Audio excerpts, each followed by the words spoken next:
Ssentebe wa DCI Wakiso Matiyalo nga bwanika wadde ensonga ataano lwaki awakanya gavumenti okuteekawo ekibuga ekiyitibwa Ntebe. Matiya agambye nti ebyobufuzi obutale bwenkanya okweyagaliza obutamanya wamu n'obukotogezi bye biremeseza Wakiso okufuulibwa ekibuga. Okweyagaliza okuva ku kulowooza ku kirungi ekiri eggwanga n'ekirungiza ekyayinza okufunamu nga bwanika.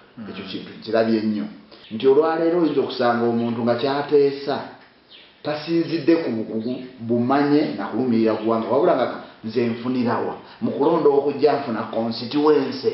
Gavumenti eganya okutundira ebintu abakugu bakola n'ebyokeserawo nti kubanga bo nga Wakiso bakozesa Kamikalamba okukola pulani Wakiso kyerina okutambulirako era buli kimu ekiri kyokka teyewuunya okulaba nga basala obubondo tebabufuula ekibuga. Teriyo kibuga kya kilomita 10 tekiriyo.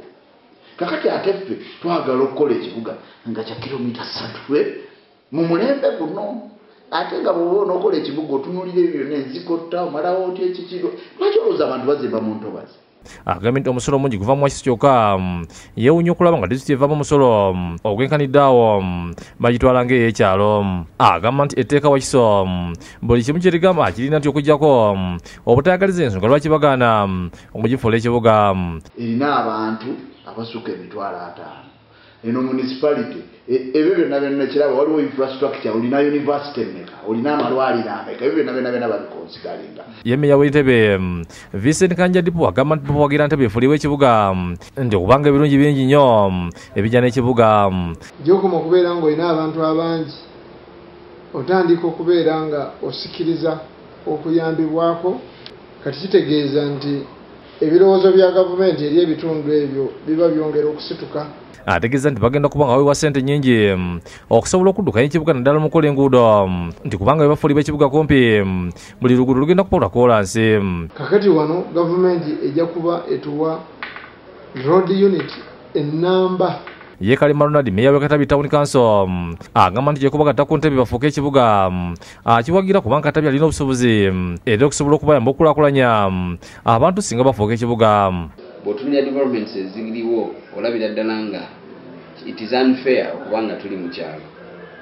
Tulina we bakolera emmeeri Ekisubi awo, tulina omwalo gw'amafuta gwe bali mu kukola, tulina Centum City Pearl Marina Estates. Ate yaliko ssentebe Katabi Gerald Mukasa Wilson agamba nti mu biseera bye bali bakirabadde era ne basaba bagattibwe ku Ntebbe basobole okuweereza abantu. Kubanga bwe oyitibwa eggombolola obeera wa kyalo ssente ze baatuwanga okukozesa emirimu nga ntono. Enguudo ofunye miliyoni 29 ezisobola kukola na luguudo kulujja kawuku kulutuusa kitala ku 15. Ye ssentebe w'eggombolola Entebbe Kabwamo Mutebi agamba nti akirabisa mitima ebiri kubanga emisiri gigenda okubinikibwa abantu gigenda kulinnya.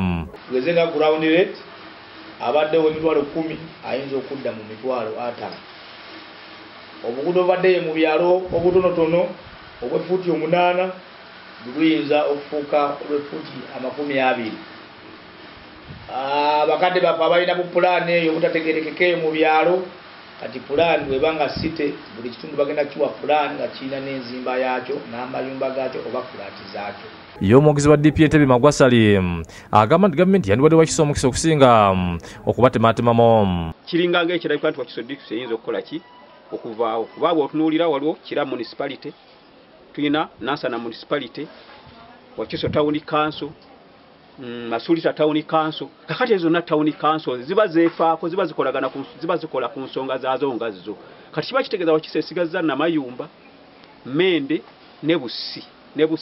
Kigongo Sebalamu yakusakidde Green ku Lwabukedde TV.